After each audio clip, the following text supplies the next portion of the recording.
Chapitre 31. Le sermon sur la montagne, les béatitudes, deuxième partie.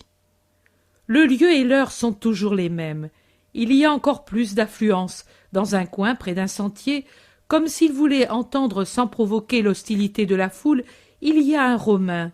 Je le reconnais parce qu'il a un vêtement court et un manteau différent. Étienne et Hermas sont encore là. Jésus regagne lentement sa place et se remet à parler. Avec ce que je vous ai dit hier, vous ne devez pas penser que je suis venu pour abolir la loi.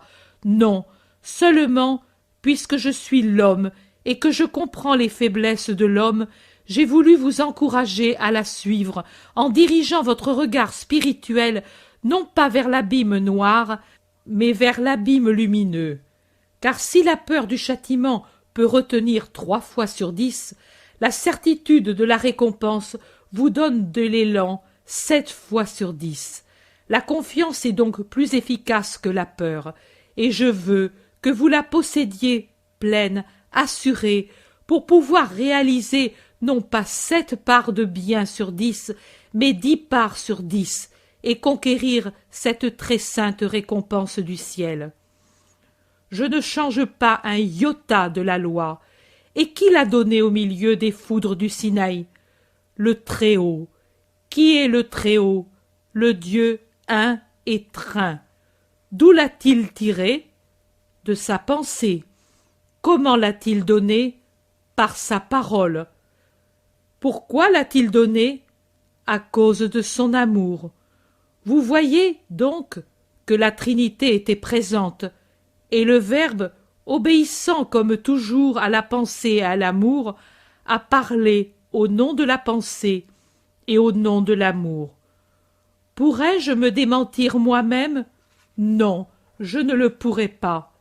Mais je puis, parce que je puis tout, compléter la loi, la faire divinement complète, non pas telle que l'ont faite les hommes qui au cours des siècles l'ont faite, non pas complète, mais seulement indéchiffrable, inexécutable, en y superposant lois et règlements et lois tirés de leurs pensées en accord avec leurs intérêts, de manière à lapider et étouffer, à enterrer et rendre stérile la loi très sainte donnée par Dieu.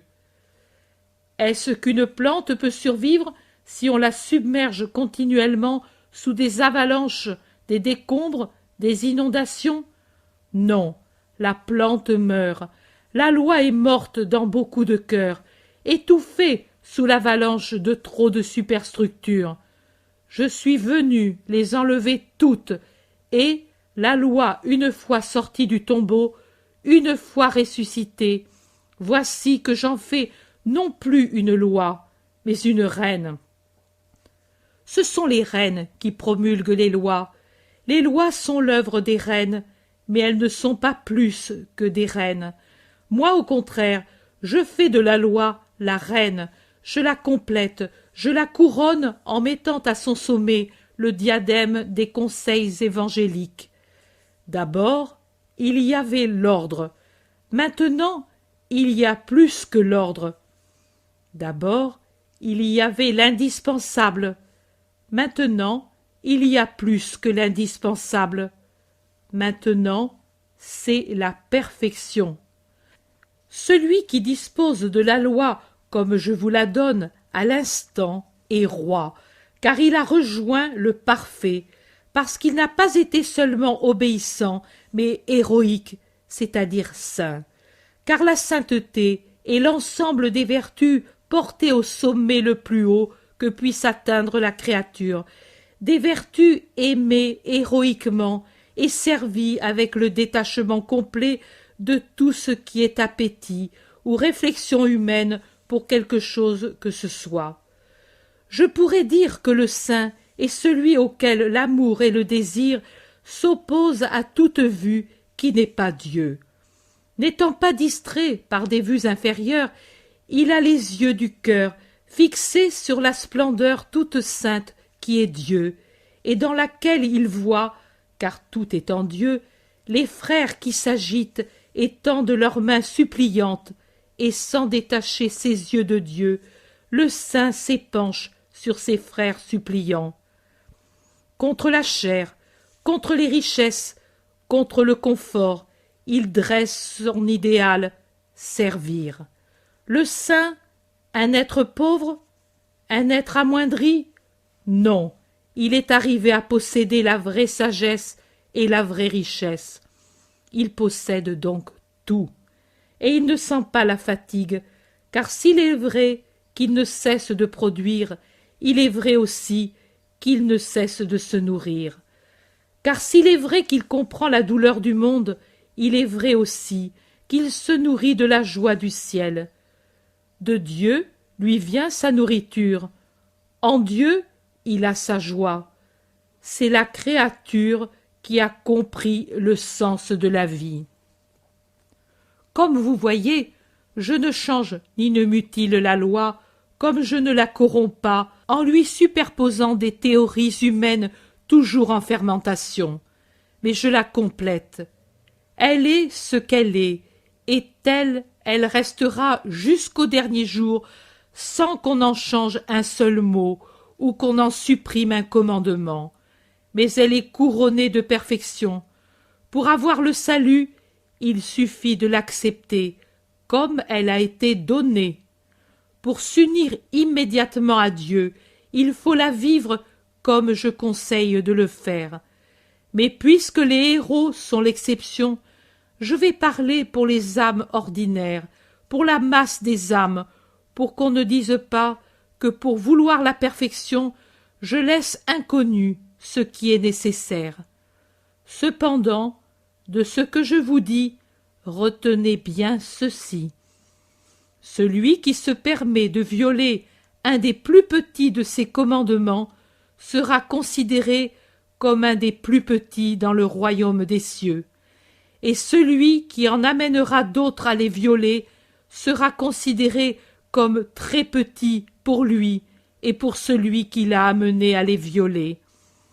Celui, au contraire, qui par sa vie et ses œuvres plus encore que par ses paroles aura persuadé les autres d'obéir, celui-là sera grand dans le royaume des cieux, et sa grandeur s'accroîtra pour chacun de ceux qu'il aura porté à obéir et à se sanctifier de cette façon. Je sais que ce que je vais dire sera désagréable pour un grand nombre, mais je ne puis mentir, même si la vérité que je vais dire me crée des ennemis. En vérité, je vous dis que si votre justice ne se recrée pas en se détachant complètement de cette pauvre chose qu'on a injustement dénommée justice, celle des scribes et des pharisiens, que si vous n'êtes pas beaucoup plus et vraiment juste que les pharisiens et les scribes qui croient l'être en accumulant les formules mais sans changer profondément leurs esprits, vous n'entrerez pas dans le royaume des cieux. Gardez-vous des faux prophètes et de ceux qui enseignent l'erreur. Ils viennent à vous comme des agneaux, et ce sont des loups rapaces. Ils viennent à vous sous des dehors de sainteté, et ils se moquent de Dieu. Ils disent aimer la vérité, et se nourrissent de mensonges. Étudiez-les avant de les suivre. L'homme a la langue pour parler, les yeux pour voir, et les mains pour faire des gestes, mais il y a une autre chose qui témoigne avec plus de vérité de ce qu'il est réellement, ses actes. Et que voulez-vous que soient deux mains jointes pour la prière, si ensuite l'homme est voleur et adultère? Et que sont deux yeux qui, voulant faire les inspirer, chavirent de tous côtés, si ensuite, finie l'heure de la comédie, ils se plaisent à regarder avidement la femme ou l'ennemi dans un désir de luxure ou d'homicide?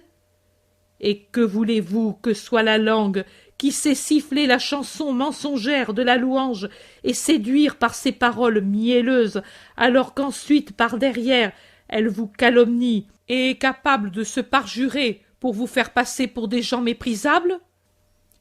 Qu'est la langue qui fait de longues oraisons hypocrites et s'en va tuer aussitôt la réputation du prochain ou séduire sa bonne foi? Elle est répugnante.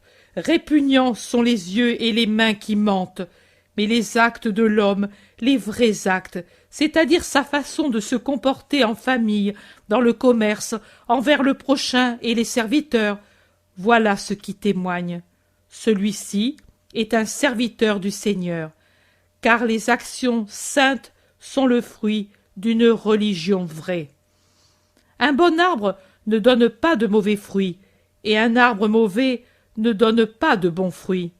Ces broussailles piquantes pourront-elles donner des raisins savoureux?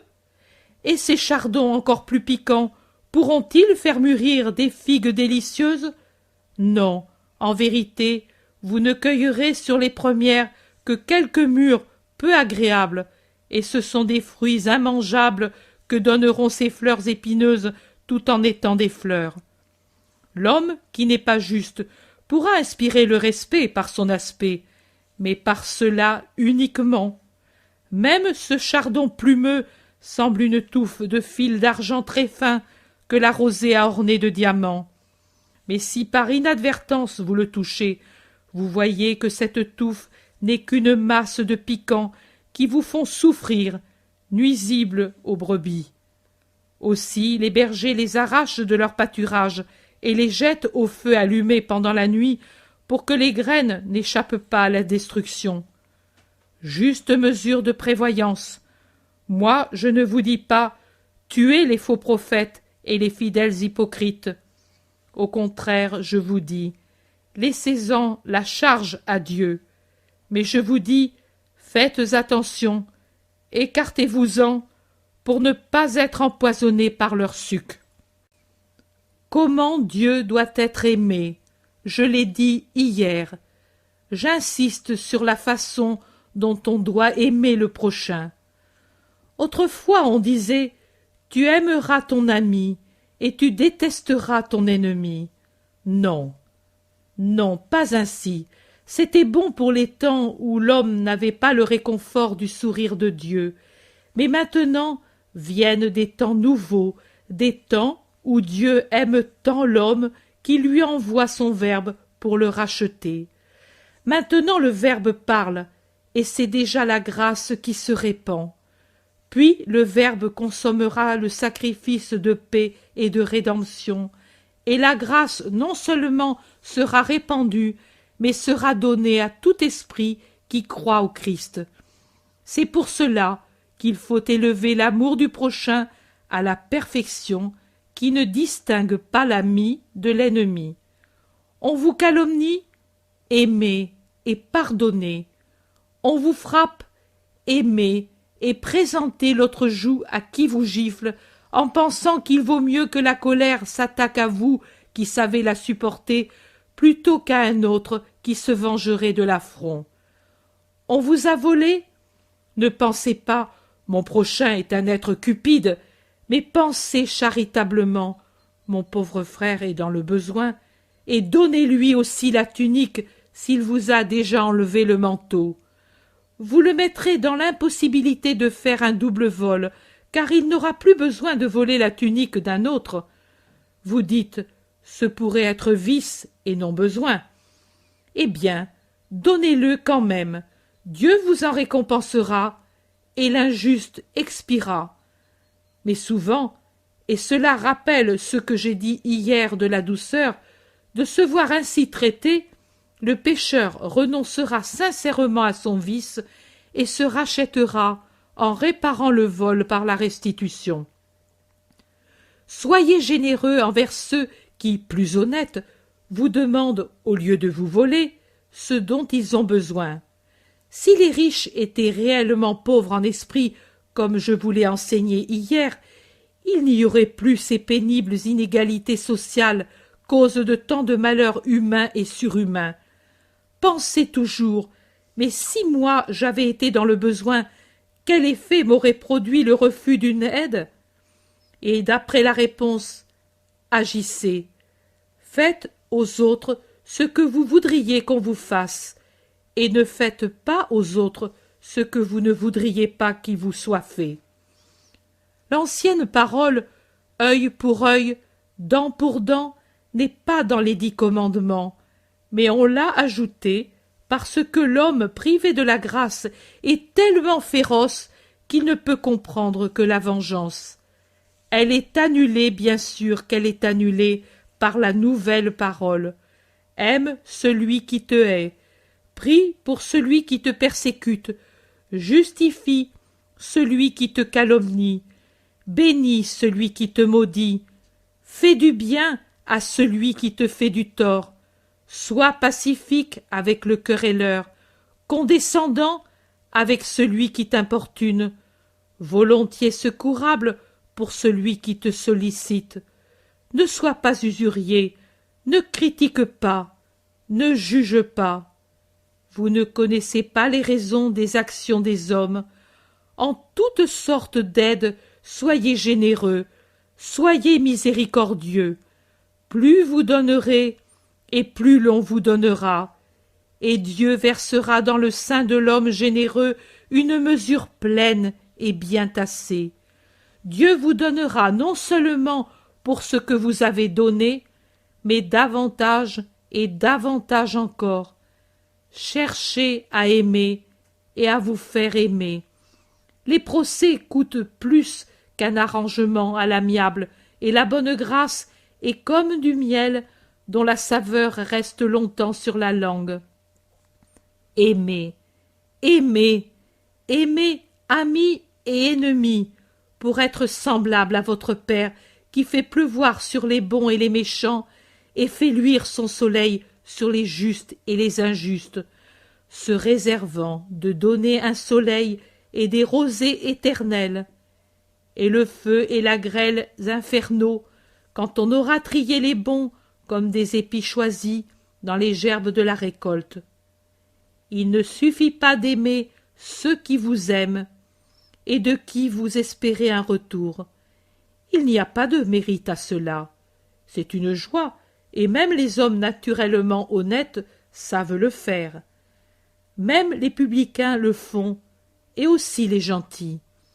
Mais vous, aimez à la ressemblance de Dieu, et aimez par respect pour Dieu, qui est le Créateur même de ceux qui sont pour vous des ennemis ou des gens peu aimables. Je veux en vous la perfection de l'amour, et pour cela je vous dis, soyez parfaits, comme est parfait votre Père qui est dans les cieux. Si grand est le commandement d'amour pour le prochain, le perfectionnement du commandement d'amour pour le prochain, que je ne vous dis plus, comme il était dit, ne tuez pas, car celui qui tue sera condamné par les hommes, mais je vous dis, ne vous fâchez pas, parce que vous êtes soumis à un jugement plus élevé et qui tient compte même des actions immatérielles. Celui qui aura insulté son frère sera condamné par le Sanhédrin, mais celui qui l'aura traité de fou et aura ainsi fait du tort sera condamné par Dieu. Il est inutile de faire des offrandes à l'autel si auparavant, du fond du cœur, on n'a pas sacrifié ses propres rancœurs pour l'amour de Dieu, et si on n'a pas accompli le rite très saint de savoir pardonner. Par conséquent, quand tu es sur le point de faire une offrande à Dieu, si tu te souviens d'avoir mal agi envers ton frère ou d'avoir en toi de la rancœur pour une de ses fautes, laisse ton offrande devant l'autel, immole d'abord ton amour-propre en te réconciliant avec ton frère, et viens ensuite à l'autel, et saint sera alors, seulement alors, ton sacrifice. Le bon accord est toujours la meilleure des affaires. Précaire est le jugement de l'homme, et celui qui le brave obstinément pourrait bien perdre sa cause et devoir payer à son adversaire tout ce qu'il possède ou languir en prison. En toute chose, élevez votre regard vers Dieu. Demandez-vous, ai-je le droit de faire aux autres ce que Dieu ne me fait pas? Car Dieu n'est pas inexorable et obstiné comme vous. Malheur à vous s'il l'était, personne ne se sauverait. Que cette réflexion vous amène à des sentiments doux, humbles, pleins de pitié. Et alors, ici-bas et ensuite, vous aurez de la part de Dieu la récompense. Ici devant moi il y a un homme qui me hait et qui n'ose me dire « Guéris-moi » parce qu'il sait que je connais ses pensées. Mais moi je dis « Qu'il te soit fait comme tu le désires » et comme les écailles tombent de tes yeux, qu'ainsi te tombent du cœur la rancœur et les ténèbres. Partez tous avec ma paix. Demain, je vous parlerai encore. Les gens s'éloignent lentement, attendant peut-être l'annonce d'un miracle qui ne se produit pas. Même les apôtres et les disciples les plus anciens, restés sur la montagne, demandent « Mais qui était-ce? Il n'est peut-être pas guéri ?» Et ils insistent auprès du maître resté debout, les bras croisés, et qui regarde les gens descendre. Mais Jésus, tout d'abord, ne répond pas. Puis il dit « Les yeux sont guéris. L'âme, non. Elle ne peut pas, car elle est chargée de haine. » Mais qui est-ce? Ce Romain, peut-être? Non, un pauvre homme. Pierre demande « Mais pourquoi l'as-tu guéri alors? Devrais-je foudroyer tous ceux qui lui ressemblent? » Pierre dit « Seigneur, je sais que tu ne veux pas que je dise « Oui », par conséquent je ne le dis pas, mais je le pense, et cela revient au même. » C'est la même chose, Simon de Jonas, mais tu sais qu'alors... Oh, que de cœurs couverts des écailles de la haine autour de moi! Viens, allons justement sur la cime regarder de là-haut notre belle mer de Galilée, moi et toi seul. Chapitre 32. Le sermon sur la montagne, les béatitudes, troisième partie. Au même endroit et à la même heure. La foule est la même, sauf le Romain, peut-être même encore plus nombreuse, car il y en a jusqu'au commencement des sentiers qui vont vers la vallée. Jésus parle. Une des erreurs fréquentes chez l'homme, c'est le manque d'honnêteté, même envers lui-même. Comme l'homme a du mal à être sincère et honnête, il s'est façonné un mort pour s'obliger à suivre la voie qu'il a dite. C'est un mort que, du reste, lui, comme un cheval indompté, change facilement de place pour modifier à son gré sa marche, ou qu'il enlève complètement, agissant à sa fantaisie sans plus se soucier des reproches qu'il peut recevoir de Dieu, des hommes et de sa propre conscience. Ce mort, c'est le serment, mais le serment n'est pas nécessaire entre gens honnêtes, et Dieu, en ce qui le concerne, ne vous l'a pas enseigné. Au contraire, il vous a fait dire « Ne dites pas de faux témoignages », sans rien ajouter d'autre, parce que l'homme devrait être franc, sans qu'il ait besoin d'autre chose que de la fidélité à sa parole. Quand, dans le Deutéronome, on parle des vœux, même des vœux qui sont une chose venant d'un cœur qui se croit lié à Dieu, ou par sentiment de besoin, ou par sentiment de reconnaissance, il est dit « Tu dois garder la parole une fois sortie de tes lèvres, en faisant ce que tu as promis au Seigneur ton Dieu, ce que tu as prononcé volontairement de ta bouche. » On parle toujours de parole donnée, sans autre chose que la parole. Celui qui sent le besoin de faire un serment, c'est que déjà il n'est pas sûr de lui-même, ni de l'opinion du prochain à son égard. Et celui qui exige le serment, c'est qu'il se défie de la sincérité et de l'honnêteté de celui qui le prononce. Comme vous le voyez, cette habitude du serment est une conséquence de la malhonnêteté de l'homme, et c'est une honte pour l'homme, double honte, car l'homme n'est même pas fidèle à cette chose honteuse qu'est le serment, et, se moquant de Dieu avec la même facilité qu'il se moque du prochain, il arrive à se parjurer avec la plus grande facilité et la plus grande tranquillité. Peut-il y avoir une créature plus abjecte que le parjure?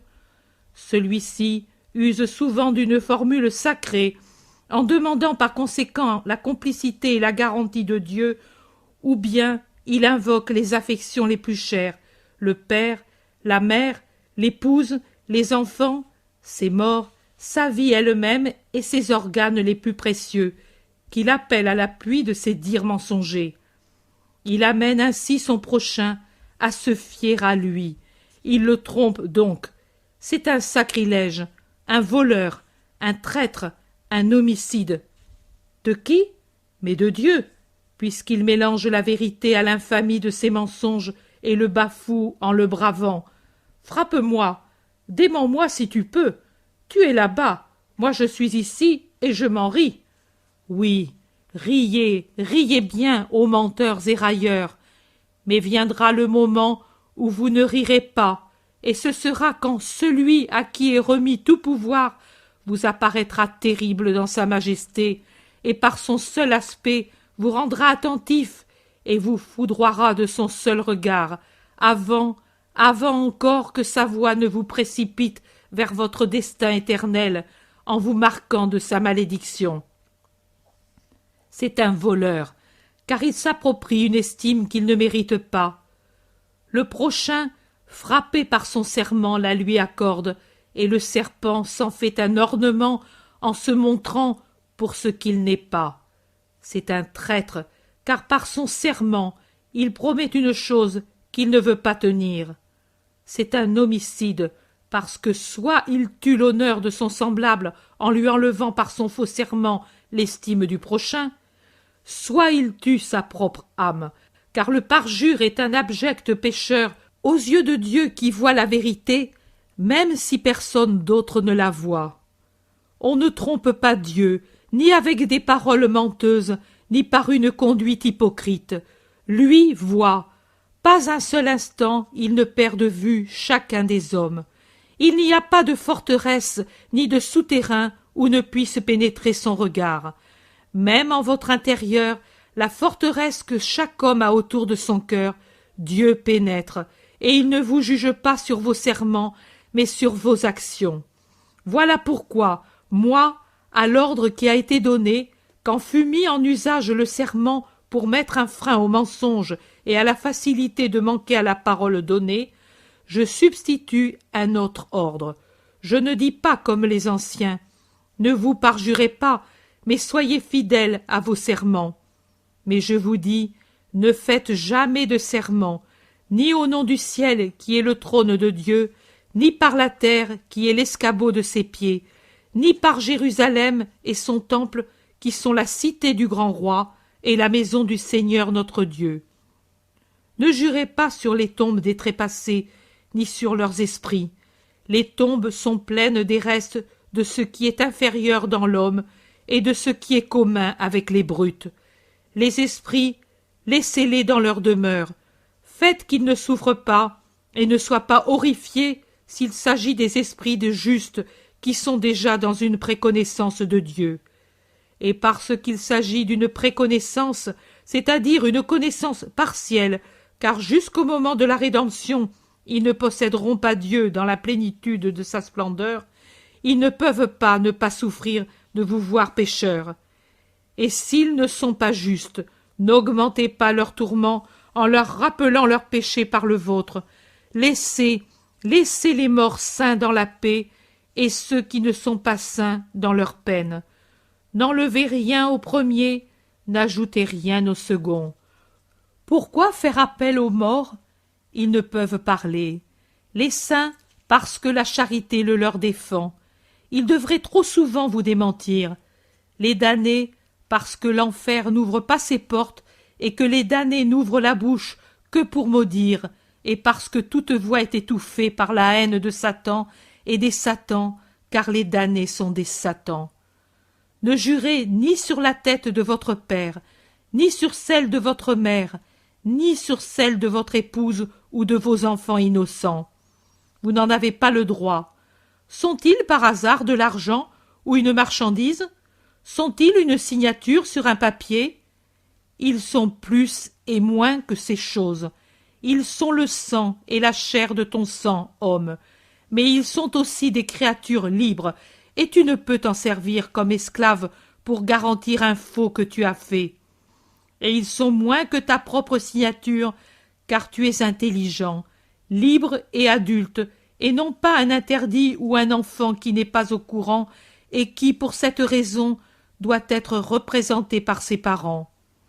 Tu es ce que tu es, un homme doué de raison, et par conséquent tu es responsable de tes actions, et tu dois agir par toi-même, en garantissant tes actions et tes paroles par ton honnêteté et ta sincérité, l'estime que tu as su faire naître chez le prochain, non pas l'honnêteté, la sincérité des parents et l'estime qu'eux ont su faire naître.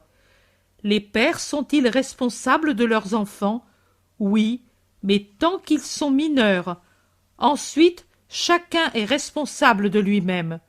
Les enfants des justes ne sont pas toujours des justes, et une femme sainte n'est pas toujours mariée à un homme saint. Pourquoi alors baser votre garantie sur la justice de votre conjoint? Pareillement d'un pécheur peuvent naître des enfants saints, et tant qu'ils sont innocents, ils sont tous des saints. Pourquoi alors prendre un être pur pour garantir cet acte impur qui est le serment auquel on veut ensuite manquer? Ne jurez pas non plus par votre tête, vos yeux, votre langue et vos mains. Vous n'en avez pas le droit. Tout ce que vous avez appartient à Dieu. Vous n'êtes que les gardiens temporaires des trésors moraux ou matériels que Dieu vous a accordés. Pourquoi alors disposer de ce qui n'est pas à vous? Pouvez-vous ajouter un cheveu à votre tête ou en changer la couleur? Et si vous ne pouvez le faire, pourquoi garantir un serment que vous faites par votre vue, votre parole, la liberté de vos membres? Ne bravez pas Dieu. Il pourrait vous prendre au mot et assécher vos yeux comme il peut sécher les arbres de vos vergers, ou vous enlever vos enfants comme il peut vous arracher vos maisons, pour vous rappeler que lui est le Seigneur, et vous ses sujets, et que maudit est celui qui s'idolâtre au point de se considérer supérieur à Dieu en le bravant par le mensonge. Que votre parler soit oui si c'est oui, non si c'est non, rien de plus. Ce que vous dites de plus, c'est le malin qui vous le suggère, pour rire ensuite de vous, parce que ne pouvant tout retenir, vous tombez dans le mensonge, et on vous bafoue, et vous vous faites une réputation de menteur. Sincérité, fils, dans la parole et dans la prière. Ne faites pas comme les hypocrites. Quand ils prient, ils aiment à rester debout dans les synagogues ou au coin des places pour que les hommes les voient et les louent comme hommes pieux et justes. Mais quand ils sont dans leur famille, ils offensent Dieu et le prochain. Ne voyez-vous pas à la réflexion que c'est une sorte de parjure? Pourquoi vouloir soutenir ce qui n'est pas vrai dans le but de conquérir une estime que vous ne méritez pas? La prière hypocrite se propose de dire « En vérité, moi je suis un saint, je le jure aux yeux de ceux qui me voient prier et qui ne peuvent démentir de me voir prier. » C'est un voile dont on couvre une méchanceté réelle. La prière faite dans cette intention devient un blasphème. Laissez à Dieu le soin de vous proclamer saint, et faites que toute votre vie crie pour vous. Voici un serviteur de Dieu. Mais vous, par charité, pour vous-même, gardez le silence. Ne faites pas de votre langue, poussée par votre orgueil, un objet de scandale aux yeux des anges. Il vaudrait mieux devenir muet à l'instant si vous n'avez pas la force de commander à votre orgueil et à votre langue qui vous pousse à vous proclamer vous-même juste et agréable à Dieu. Laissez aux hommes orgueilleux et faux cette pauvre gloire. Laissez-leur à eux cette récompense éphémère. Pauvre récompense! Mais c'est celle qu'ils veulent, et ils n'en auront pas d'autre, car ils ne peuvent en avoir qu'une. Où la vraie récompense qui vient du ciel et est éternelle et juste? Où cette fausse récompense qui vient de la terre et qui dure autant que la vie de l'homme et encore moins? Et il faut ensuite la payer, étant injuste, après la vie, par une très mortifiante punition. Écoutez, comme vous devez prier par vos lèvres, par votre travail, par tout vous-même, par l'impulsion d'un cœur qui aime Dieu. Oui, en voyant en lui un Père, mais que se souvenant aussi que c'est le Créateur, et vous-même une créature, et qui se garde avec un respectueux amour en présence de Dieu, toujours soit qu'il prie ou s'occupe d'affaires, soit qu'il marche ou qu'il se repose, soit qu'il reçoive un salaire ou en fasse bénéficier un autre. Par l'impulsion du cœur, ai-je dit, c'est la qualité première et essentielle, car tout vient du cœur. Tel est le cœur, telle la pensée, la parole, le regard, l'action. C'est de son cœur que le juste tire le bien. Et plus il en tire, plus il en trouve, car le bien que l'on fait donne naissance à un bien nouveau. C'est comme le sang qui se renouvelle dans le circuit des veines et revient au cœur toujours enrichi d'éléments nouveaux venant de l'oxygène qu'il a absorbé ou des sucs des aliments qu'il a assimilés. L'homme pervers, au contraire, ne peut tirer de son cœur ténébreux et rempli de mensonges et de poison que mensonges et poison, qui se développent toujours plus, fortifiés qu'ils sont par les fautes qu'ils accumulent, comme s'accumulent sur celui qui est bon les bénédictions de Dieu. Croyez en effet que c'est le trop-plein du cœur qui déborde des lèvres et se manifeste dans les actions. Faites-vous un cœur humble et pur, aimant, confiant, sincère. Aimez Dieu avec l'amour pudique d'une vierge pour son époux. En vérité, je vous dis que toute âme est une vierge mariée à l'Éternel aimant, à Dieu notre Seigneur. Cette terre est le temps des fiançailles dont l'ange donné à tout homme comme gardien est le spirituel paranymphe, et toutes les heures, toutes les contingences de la vie sont autant de servantes qui préparent le trousseau nuptial. L'heure de la mort, c'est l'heure de l'accomplissement des noces, et alors viennent la connaissance, l'embrassement, la fusion, et, parée de son vêtement de définitive épousée, l'âme peut enlever son voile et se jeter dans les bras de son Dieu sans que cet amour de l'époux puisse scandaliser les autres. Mais pour le moment, vous êtes encore des âmes sacrifiées dans les liens des fiançailles avec Dieu. Quand vous voulez parler à l'époux, entrez dans la paix de votre demeure, et surtout dans la paix de votre demeure intérieure, et parlez, ange de chair, assisté par votre ange gardien, parlez au roi des anges, parlez à votre Père dans le secret de votre cœur et de votre demeure intérieure. Laissez dehors tout ce qui appartient au monde, et la manie de vous faire remarquer, et celle d'édifier, et les scrupules des longues prières pleines de paroles, monotones, tièdes et sans amour. Pour l'amour de Dieu, débarrassez-vous des mesures dans la prière. En vérité, il y a certaines personnes qui dépensent tant et tant d'heures en un monologue que répètent les lèvres seules. C'est un vrai soliloque, car l'ange gardien lui-même ne l'écoute pas, tant c'est une rumeur vaine à laquelle il essaye de remédier en se plongeant dans une ardente oraison pour le sot dont il a la garde.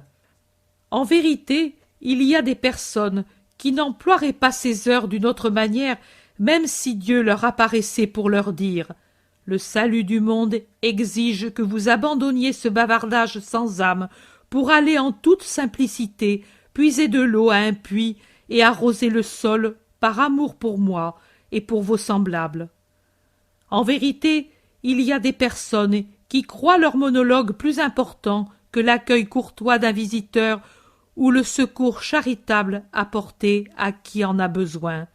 Ces âmes sont tombées dans l'idolâtrie de la prière.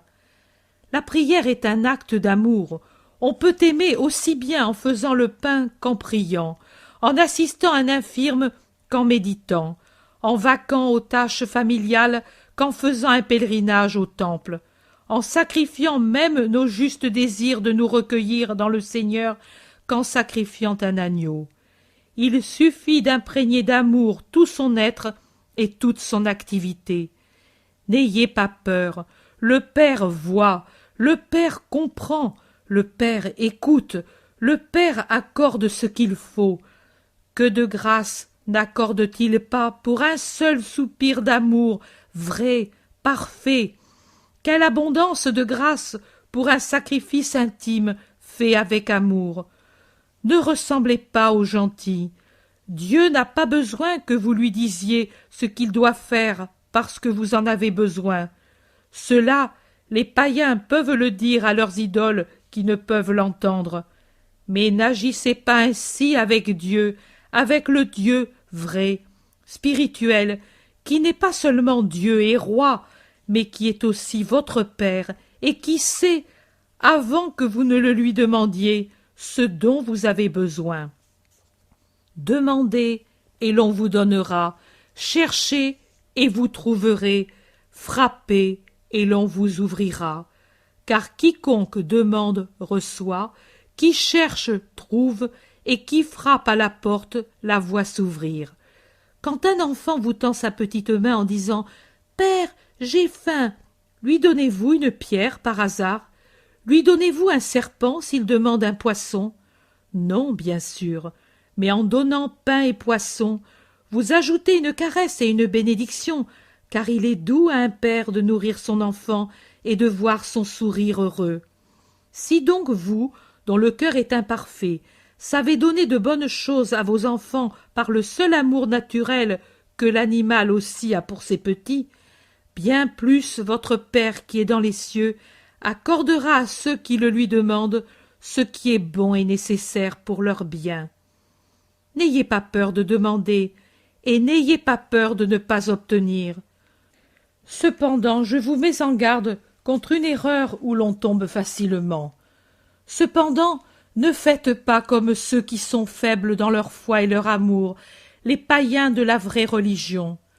En effet, parmi les croyants, il y a des païens dont la pauvre religion est un grouillement de superstition et de foi, un édifice chancelant, envahi par des plantes parasites de toutes espèces, de sorte qu'ils s'effritent et tombent en ruine.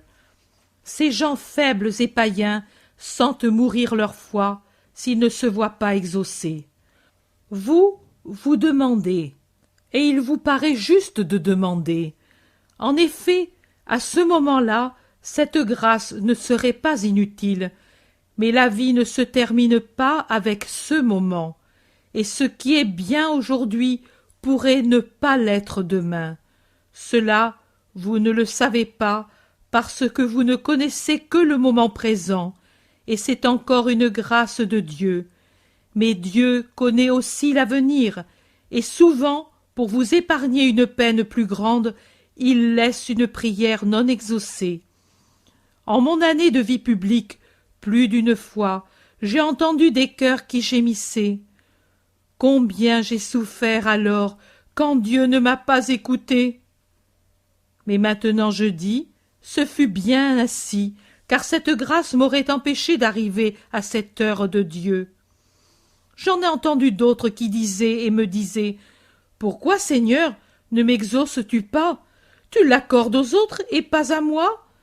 Et pourtant, souffrant de voir souffrir, j'ai dû dire « Je ne puis pas, car les exaucer aurait signifié entraver leur vol vers la vie parfaite. » Le Père aussi certaines fois dit « Je ne puis pas ». Ce n'est pas qu'il ne puisse accomplir l'acte immédiat, mais il s'y refuse parce qu'il connaît les conséquences futures. Écoutez, un jeune enfant souffre des intestins. La mère appelle le médecin et le médecin dit « Pour qu'il guérisse, il faut une diète absolue. » L'enfant pleure, crie, supplie, paraît languir. La mère, toujours pleine de pitié, unit ses lamentations à celles de son fils. Cette défense absolue lui paraît dureté de la part du médecin. Il lui semble que ce jeûne et ces larmes peuvent nuire à son enfant. Mais le médecin reste inexorable. À la fin, il dit « Femme, moi je sais, toi tu ne sais pas.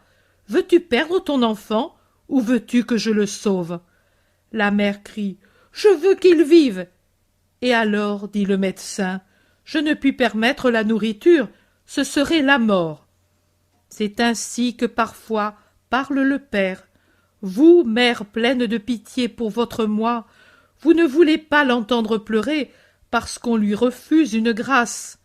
Mais Dieu dit « Je ne puis pas, ce serait ton malheur. » Un jour viendra, ou bien l'éternité, où tu diras « Merci, mon Dieu, de ne pas avoir écouté ma sotte demande. » Ce que j'ai dit pour la prière, je le dis pour le jeûne. Quand vous jeûnez, ne prenez pas un air triste comme le font les hypocrites qui artificieusement exténuent leur visage pour que le monde sache et croie, même si ce n'est pas vrai, qu'ils jeûnent. Eux aussi ont déjà eu par la louange du monde leur récompense et n'en auront pas d'autre.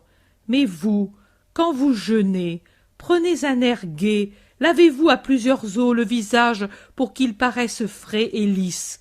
Oignez-vous la barbe et parfumez votre chevelure. Ayez sur les lèvres le sourire de quelqu'un qui a bien déjeuné. Oh, qu'en vérité, ce ne soit pas tant la nourriture que l'amour qui vous soutienne. Et celui qui jeûne par amour se nourrit de l'amour.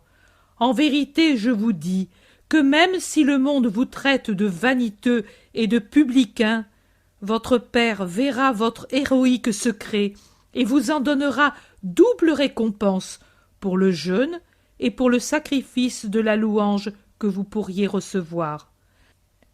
Et maintenant que votre âme a été nourrie, allez donner la nourriture à votre corps. Que ces deux pauvres restent avec nous, ils seront les hôtes bénis qui donneront de la saveur à notre pain. La paix soit avec vous. Et les deux pauvres restent, c'est une femme très amaigrie et un homme vieux, très vieux, mais ils ne sont pas ensemble. Le hasard les a réunis, et ils étaient restés dans un coin, humiliés, tendant inutilement la main à ceux qui passaient devant eux. Jésus va directement vers eux, car il n'ose pas avancer, et les prend par la main en les amenant au centre du groupe des disciples sous une espèce de tente que Pierre a dressée dans un coin et sous laquelle peut-être ils s'abritent la nuit ou se réunissent pendant les heures les plus chaudes de la journée. C'est une tente de branchages et de manteaux. Mais elle est utile, bien qu'elle soit si basse que Jésus et l'Iscariote, les deux plus grands, doivent se courber pour entrer. Voici le père, et voici une sœur.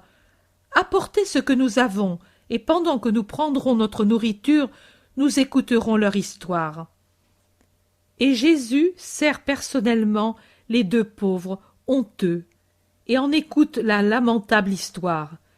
Le vieillard est seul depuis que sa fille s'en est allée au loin avec son mari et a oublié son père. La femme aussi est seule depuis que la fièvre a tué son mari, et par surcroît, elle est malade.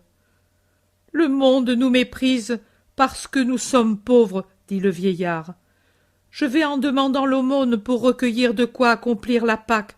J'ai 80 ans, j'ai toujours fait la Pâque, et celle-ci est peut-être la dernière. Mais je veux aller sans aucun remords dans le sein d'Abraham. De la même façon que je pardonne à ma fille, j'espère être pardonné, et je veux faire ma Pâque. Mais le chemin est long, père. Plus long est le chemin du ciel si on n'accomplit pas le rite. Tu chemines seul? Et si tu te sens mal en route? L'ange de Dieu me fermera les yeux. » Jésus caresse sa tête tremblante et blanche, et il demande à la femme « Et toi? » « Je vais à la recherche de travail. Si j'étais mieux nourrie, je guérirais des fièvres, et si j'étais guérie, je pourrais travailler au grain. Tu crois que la nourriture seule te guérirait? Non, il y a aussi toi. Mais je suis une pauvre chose, une trop pauvre chose pour pouvoir demander la pitié. Et si je te guérissais, que voudrais-tu après? Rien de plus. J'aurais eu déjà bien plus que je ne puis espérer. Jésus sourit et lui donne un morceau de pain humecté d'un peu d'eau vinaigrée qui sert de boisson. La femme le mange sans parler, et Jésus continue de sourire. Le repas est vite fini. Il était tellement frugal. Apôtres et disciples vont chercher de l'ombre sur les pentes parmi les buissons. Jésus reste sous la tente. Le vieillard s'est allongé sur l'herbe et s'endort de fatigue. Peu après, la femme, qui pourtant s'était éloignée pour se reposer à l'ombre, vient vers Jésus qui lui sourit pour l'encourager. Elle avance timide et pourtant joyeuse jusqu'à ce qu'elle arrive près de la tente, et puis, vaincue par la joie, elle fait rapidement les derniers pas et tombe prosternée avec un cri étouffé. « Tu m'as guérie, bénie. C'est l'heure du grand frisson, et je ne l'ai plus. Oh !» Et elle baise les pieds de Jésus. « Es-tu sûre d'être guérie? Je ne te l'ai pas dit. Ce pourrait être un hasard. »« Oh non! Maintenant j'ai compris ton sourire quand tu m'as donné ce pain. Ta puissance est entrée en moi avec cette bouchée. Je n'ai rien à te donner en échange, rien d'autre que mon cœur. Commande à ta servante, Seigneur, et elle t'obéira jusqu'à la mort. » Oui, tu vois ce vieil homme, il est seul et c'est injuste. Tu avais un mari et la mort te l'a enlevé. Lui avait une fille et l'égoïsme la lui a enlevée. C'est pire, et pourtant il ne maugrait pas. Mais il n'est pas juste qu'il s'en aille seul vers sa dernière heure. Sois une fille pour lui. Oui, mon Seigneur, mais cela veut dire travailler pour deux. Je suis forte maintenant, et je le ferai. Alors, va là-bas sur cette pente, et dis à l'homme qui s'y repose, à celui-là qui est vêtu de toile bise, qu'il vienne me trouver. La femme s'en va promptement et revient avec Simon le Zélote. « Viens, Simon, j'ai à te parler. »« Attends, femme. » Jésus s'éloigne de quelques mètres. « Penses-tu que Lazare aurait difficulté à accueillir une travailleuse de plus ?» Simon répond. « Lazare?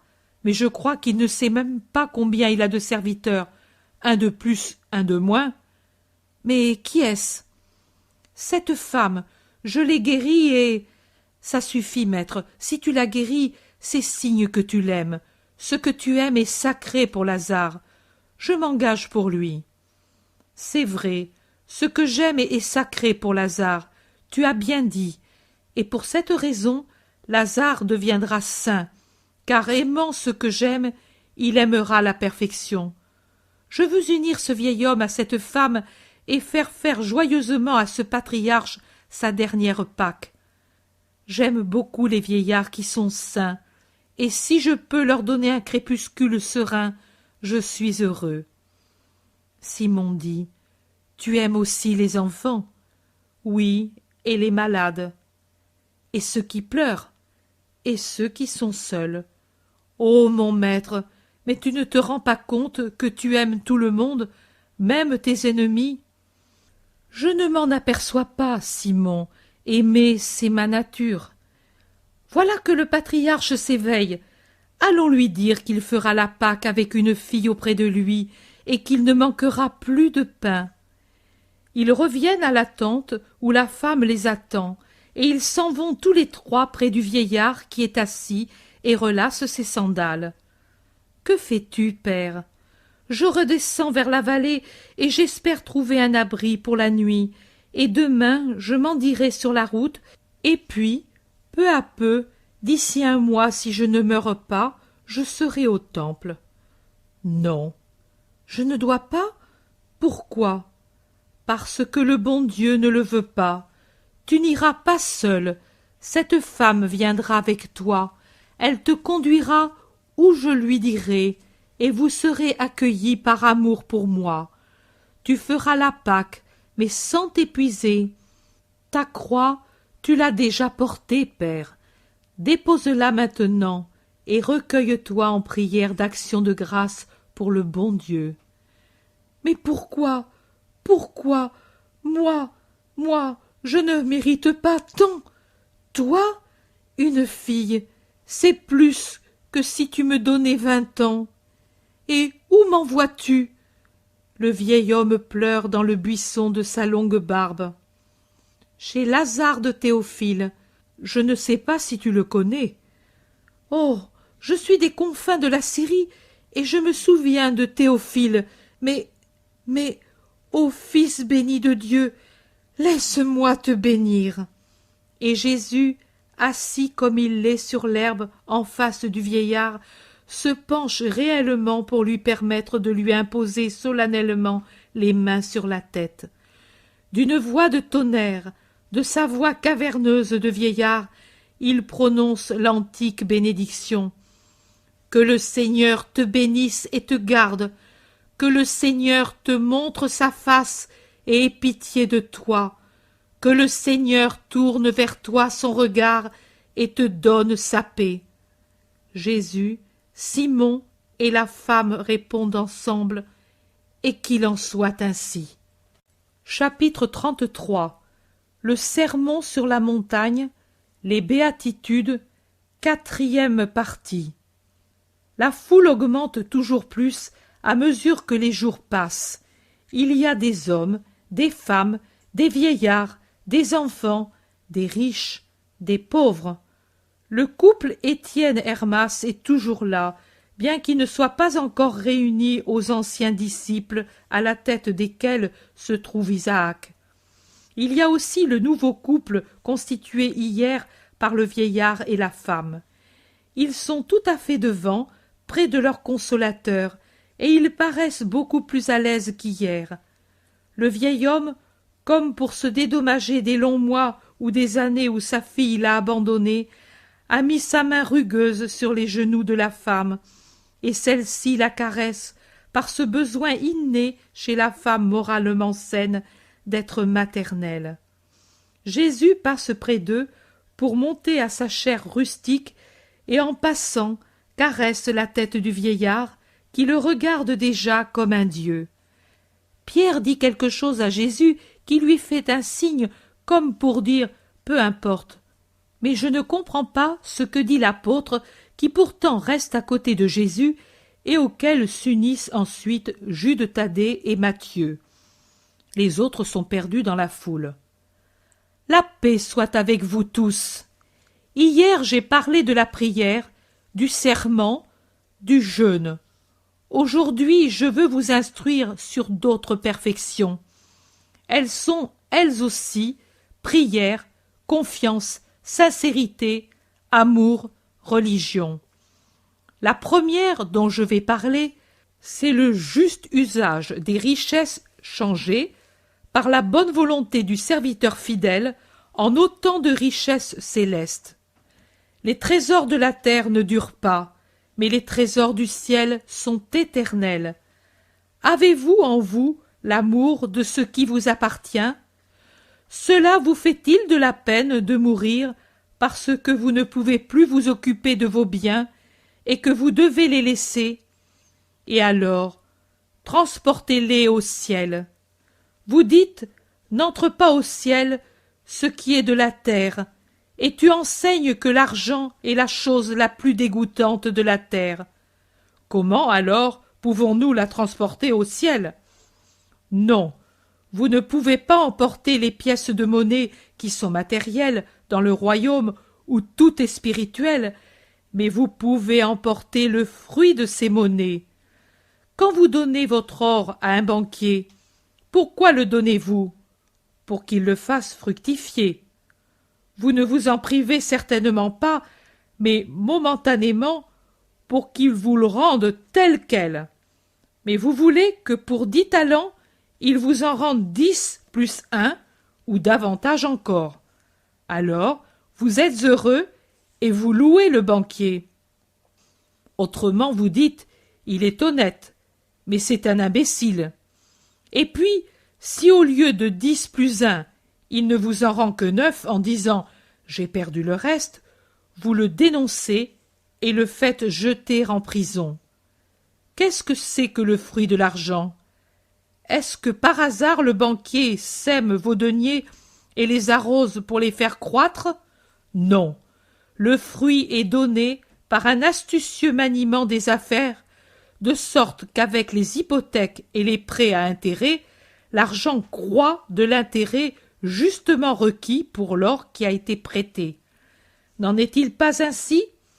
Or, écoutez, Dieu vous donne les richesses terrestres, à certains beaucoup, à d'autres à peine le nécessaire pour vivre. Et il vous dit, maintenant c'est à toi, je te les ai donnés, fais de ces moyens une fin telle que mon amour le désire pour ton bien. Je te les confie, mais pas pour que tu en fasses sortir un mal. À cause de l'estime que j'ai pour toi, par reconnaissance pour mes dons, fais fructifier tes biens en vue de cette vraie patrie. Et voici la méthode pour arriver à cette fin. Ne veuillez pas accumuler vos trésors sur la terre en vivant pour eux, en vous montrant cruel à cause d'eux, en vous attirant les malédictions du prochain et de Dieu à cause d'eux. Ils ne le méritent pas. Pour eux, aucune sécurité ici-bas. Les voleurs peuvent toujours vous les enlever. Le feu peut détruire les maisons. Les maladies des plantes ou des troupeaux peuvent anéantir les fruits ou les animaux. Que de dangers guettent les biens, qu'ils soient immobiliers comme les maisons ou incorruptibles comme l'or, qu'ils soient par leur nature périssables comme tout ce qui vit, comme le sont les végétaux et les animaux. Que ce soit enfin des étoffes précieuses qui peuvent être détériorées. La foudre sur les maisons, ou l'incendie, ou l'inondation. Et les voleurs, la rouille, la sécheresse, les rongeurs, les insectes dans les champs, le tournis, les fièvres, les estropiments, les épidémies chez les animaux, les mites pour les étoffes précieuses, et les rats pour les meubles de prix, la casse de la vaisselle, l'oxydation des lustres et des grilles artistiques, tout peut être détérioré. Mais si de tout ce bien terrestre vous en faites un bien surnaturel, voilà qu'il échappe à toute détérioration du temps, des hommes et des intempéries. Faites-vous des trésors au ciel où n'entrent pas les voleurs et où il n'arrive aucun malheur. Appliquez miséricordieusement votre travail à toutes les misères de la terre.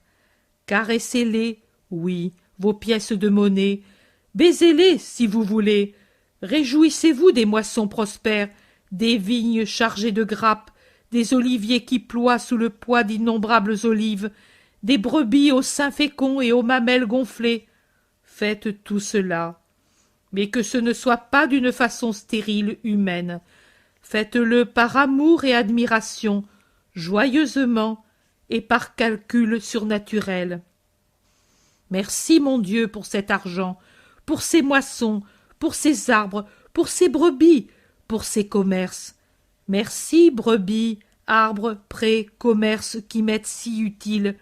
Soyez tous bénis, parce que par ta bonté, ô Éternel, par votre bonté, ô choses, voici que je peux faire tant de bien à qui a faim, à qui est nu, sans toi, malade, seul. L'an dernier, je l'ai fait pour 10. Cette année, bien que j'ai donné beaucoup en aumône, j'ai davantage d'argent. Plus riches sont les moissons et plus nombreux les troupeaux. Voici que je vais donner 2 fois, 3 fois plus que l'an passé, pour que tous, même ceux qui n'ont rien personnellement, se réjouissent avec moi et te bénissent avec moi, toi, Seigneur éternel. Voilà la prière du juste. Cette prière qui, unie à l'action, transporte vos biens au ciel, et non seulement vous les conserve pour l'éternité, mais vous les fait trouver augmenter des fruits saints de l'amour.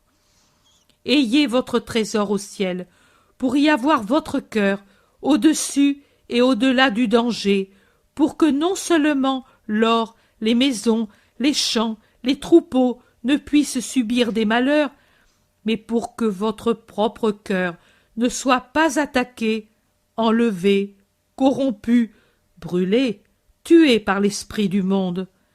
Si vous agissez ainsi, vous aurez votre trésor dans votre cœur, parce que vous aurez Dieu en vous, jusqu'au jour bienheureux où vous serez en lui. Pensez donc, pour ne pas diminuer le fruit de la charité, à être charitable par esprit surnaturel. Comme je l'ai dit pour la prière et le jeûne, je le dis aussi pour la bienfaisance et pour toutes les bonnes œuvres que vous pouvez faire.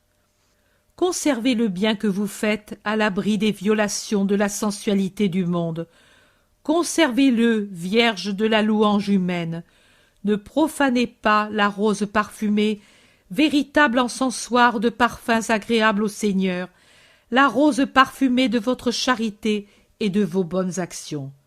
Ce qui profane le bien, c'est l'esprit d'orgueil, le désir d'être remarqué quand on fait le bien et la recherche des louanges. La rose de la charité est alors souillée et corrompue par les limaçons visqueux de l'orgueil satisfait, et il tombe sur l'encensoir les pailles puantes de la litière sur laquelle l'orgueilleux se complaît comme un animal repu. Ô ces actes de bienfaisance faits pour qu'on parle de vous! Mais il vaut mieux, bien mieux, de ne pas en faire. Celui qui ne les fait pas pêche par dureté. Celui qui les fait en faisant connaître la somme donnée et le nom du bénéficiaire en mendiant la louange, pêche par orgueil en faisant connaître l'offrande. C'est comme s'il disait « Voyez ce que je puis ».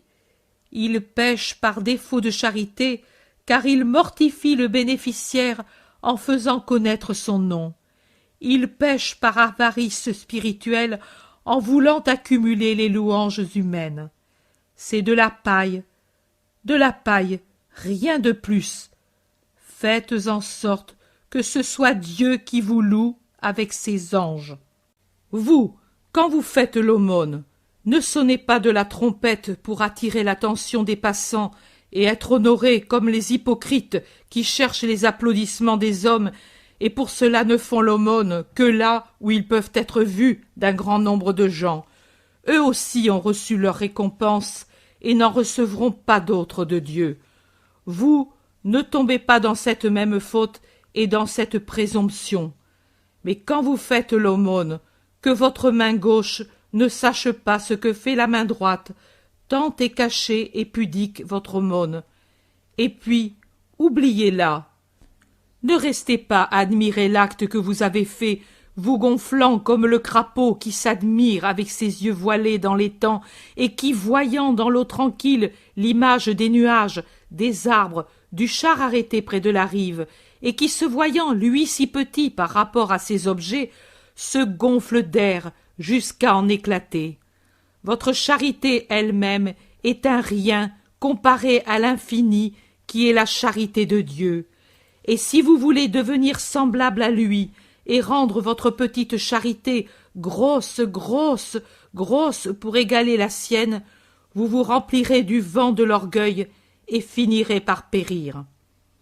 Oubliez-le, oubliez l'acte lui-même.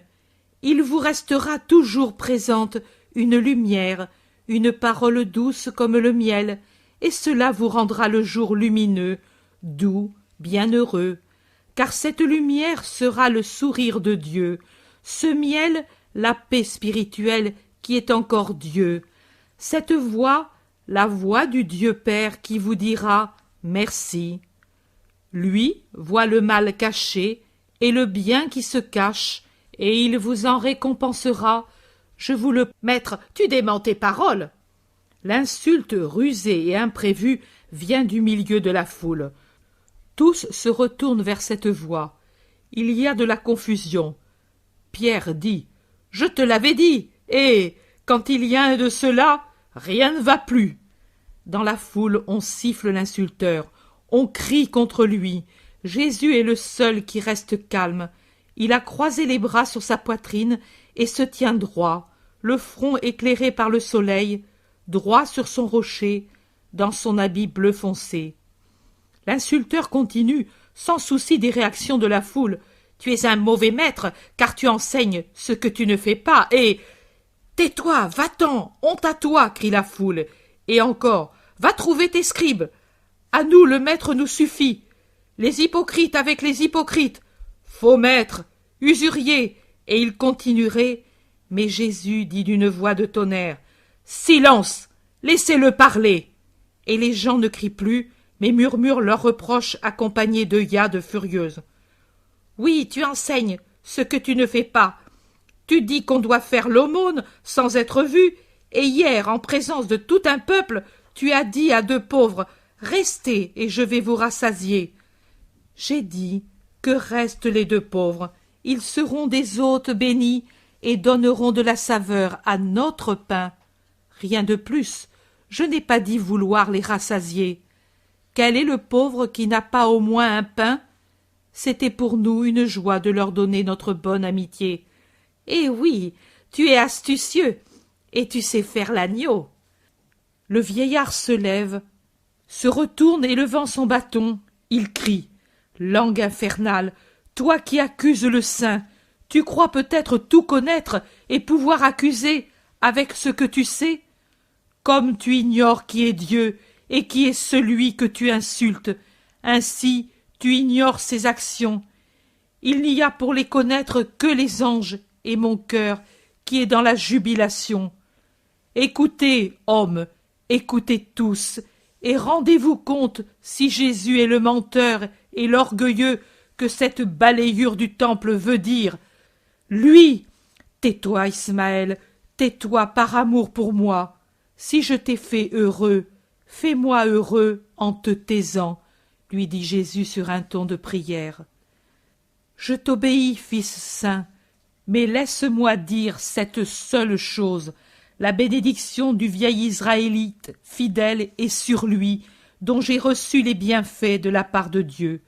Cette bénédiction, Dieu l'a mise sur mes lèvres pour moi et pour Sarah, ma nouvelle fille. Mais sur ta tête, il n'y aura pas de bénédiction. Je ne te maudis pas. Je ne souille pas par une malédiction ma bouche qui doit dire à Dieu « Accueille-moi ». Je n'ai même pas maudit celle qui m'a renié, et déjà Dieu m'en récompense. Mais il y aura quelqu'un pour prendre en main la cause de l'innocent qu'on accuse, et d'Ismaël, ami de Dieu qui le bénit. Une clameur fait suite au discours du vieillard qui s'assied de nouveau, et un homme s'esquive et s'éloigne, accablé de reproches. Puis la foule crie à Jésus « Continue, continue, Maître saint, nous n'écoutons que toi, et toi, écoute-nous.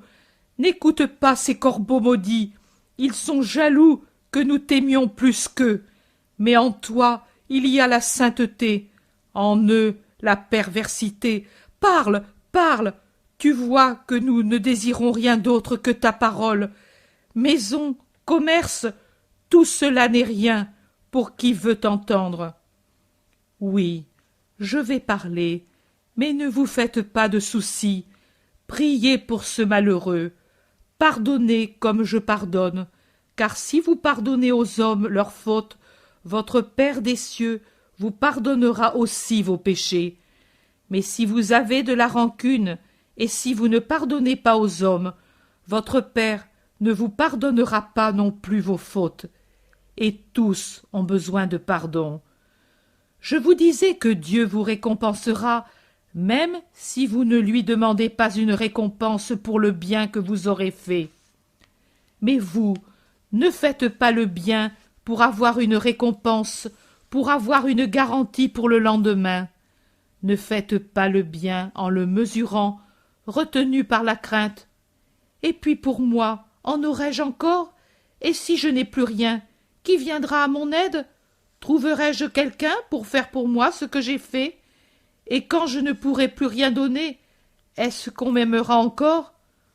Regardez, j'ai des amis puissants parmi les riches et des amis parmi les miséreux. Et en vérité, je vous dis que ce ne sont pas les amis puissants qui sont les plus aimés. Je vais chez eux, non parce que je me recherche ou recherche mes intérêts, mais parce que d'eux je puis recevoir beaucoup pour qui ne possède rien. Moi, je suis pauvre, je n'ai rien. Je voudrais posséder tous les trésors du monde et les changer en pain pour ceux qui ont faim, en maison pour ceux qui sont sans toit, en vêtements pour ceux qui sont nus, en remède pour les malades. Vous direz, toi tu peux guérir. Oui, je peux cela et autre chose, mais il n'y a pas toujours la foi chez les autres, et moi, je ne puis faire ce que je ferais et ce que je voudrais faire si je trouvais dans les cœurs la foi pour moi. Je voudrais faire du bien même à ceux qui n'ont pas la foi, et puisqu'ils ne demandent pas le miracle au Fils de l'homme, je voudrais, d'homme à homme, les secourir, mais je n'ai rien. C'est pour cela que je tends la main à ceux qui possèdent et je demande « Fais-moi la charité au nom de Dieu ». Voilà pourquoi j'ai des amitiés en haut lieu. Demain, quand je ne serai plus sur la terre, il y aura encore des pauvres, et moi, je n'y serai plus ni pour faire des miracles pour ceux qui ont la foi, ni pour faire l'aumône, pour amener à la foi. Mais alors mes amis riches auront appris à mon contact comment on s'y prend pour faire le bien, et mes apôtres, à mon contact aussi, auront appris à faire l'aumône par amour pour les frères, et les pauvres seront toujours secourus. Jésus poursuit. Eh bien hier, j'ai reçu de quelqu'un qui ne possède rien, plus que ce que m'ont donné tous ceux qui possèdent. C'est un ami aussi pauvre que moi, mais il m'a donné une chose qui ne peut s'acheter avec de l'argent, et qui m'a rendu heureux en me rappelant tant d'heures sereines de mon enfance et de ma jeunesse, quand chaque soir sur ma tête se posaient les mains du juste, et que j'allais me reposer avec sa bénédiction pour protéger mon sommeil. Hier, cet ami pauvre m'a fait roi par sa bénédiction. Vous voyez que ce que lui m'a donné, personne d'entre mes amis riches ne me l'a jamais donné. Ne craignez donc pas. Même si vous n'avez pas de quoi faire l'aumône, il suffit que vous ayez l'amour et la sainteté. Vous pourrez faire du bien à qui est pauvre, épuisé ou affligé. C'est pour cela que je vous dis, ne vous inquiétez pas trop par crainte de posséder peu. Vous aurez toujours le nécessaire. Ne soyez pas trop préoccupés en pensant à l'avenir. Personne ne sait quel avenir il a devant lui. Ne réfléchissez pas à ce que vous mangerez pour vous garder en vie, ni de quoi vous vous couvrirez pour tenir au chaud votre corps. La vie de votre esprit est bien plus précieuse que votre ventre et vos membres. Elle vaut beaucoup plus que la nourriture et le vêtement, comme la vie matérielle vaut plus que la nourriture, et le corps plus que le vêtement. Et votre Père le sait. Sachez-le donc vous aussi. Regardez les oiseaux, ils ne sèment pas, ils ne moissonnent pas, ils n'amassent pas dans les greniers, et pourtant ils ne meurent pas de faim, car le Père céleste les nourrit. Vous, hommes, créatures préférées du Père, vous valez beaucoup plus qu'eux. Qui de vous, avec tout son savoir-faire, peut ajouter à sa taille une seule coudée? Si vous ne réussissez pas à allonger votre taille, ne serait-ce que d'une palme, comment pouvez-vous penser à changer votre future situation en augmentant vos richesses pour vous garantir une longue et heureuse vieillesse? Pouvez-vous dire à la mort « Tu viendras me prendre quand je voudrai » Vous ne le pouvez pas. Pourquoi alors vous préoccuper du lendemain? Et pourquoi vous faites-vous tant de soucis par crainte de rester sans vêtements? Regardez comment croissent les lys des champs. Ils ne travaillent pas, ils ne filent pas, ils ne vont pas chez les marchands de draps faire des achats. Et pourtant, je vous assure que Salomon lui-même, avec toute sa gloire, ne fut jamais vêtu comme l'un d'eux. Maintenant, si Dieu revêt ainsi l'herbe des champs qui vit aujourd'hui et qui demain servira à chauffer le four ou à nourrir le troupeau, et qui devient finalement cendre ou fumier, il prendra bien plus soin de vous, ses fils. Ne soyez pas des gens de peu de foi. Ne vous inquiétez pas pour un avenir incertain en disant « Quand je serai vieux, comment mangerai-je? Que boirai-je? Comment m'habillerai-je » Ces préoccupations, laissez-les aux gentils, qui n'ont pas la certitude lumineuse de la paternité divine. Vous, vous l'avez, et vous savez que votre Père connaît vos besoins et qu'il vous aime. Fiez-vous donc à lui. Cherchez d'abord les choses vraiment nécessaires, la foi, la bonté, la charité, l'humilité, la miséricorde, la pureté, la justice, la douceur, les 3 ou 4 vertus principales, et toutes les autres encore, de façon à être les amis de Dieu et à avoir droit à son royaume. Et je vous assure que tout le reste vous sera donné par surcroît, sans même que vous le demandiez. Il n'y a pas de riche plus riche que le saint et de plus assuré que lui. Dieu est avec le saint est avec Dieu. Il ne demande rien pour son corps, et Dieu lui donne le nécessaire, mais il travaille pour son esprit, auquel Dieu donne, lui-même ici-bas, et le paradis après la vie. Ne vous mettez donc pas en peine pour ce qui ne mérite pas votre peine. Affligez-vous d'être imparfait, et non d'être mal pourvu de biens terrestres. Ne vous mettez pas à la torture pour le lendemain. Demain pensera à lui-même, et vous y penserez quand vous le vivrez. Pourquoi y penser dès aujourd'hui? La vie n'est-elle pas déjà suffisamment pleine des souvenirs pénibles d'hier et des pensées torturantes d'aujourd'hui pour éprouver le besoin d'y mettre encore les cauchemars des « que sera demain ?»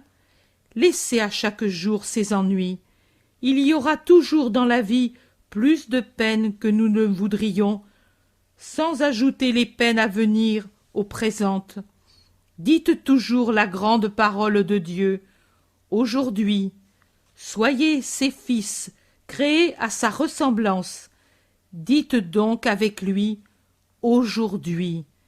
Et aujourd'hui, je vous donne ma bénédiction, qu'elle vous accompagne jusqu'au commencement du nouvel aujourd'hui, de demain, c'est-à-dire quand je vous donnerai de nouveau la paix au nom de Dieu.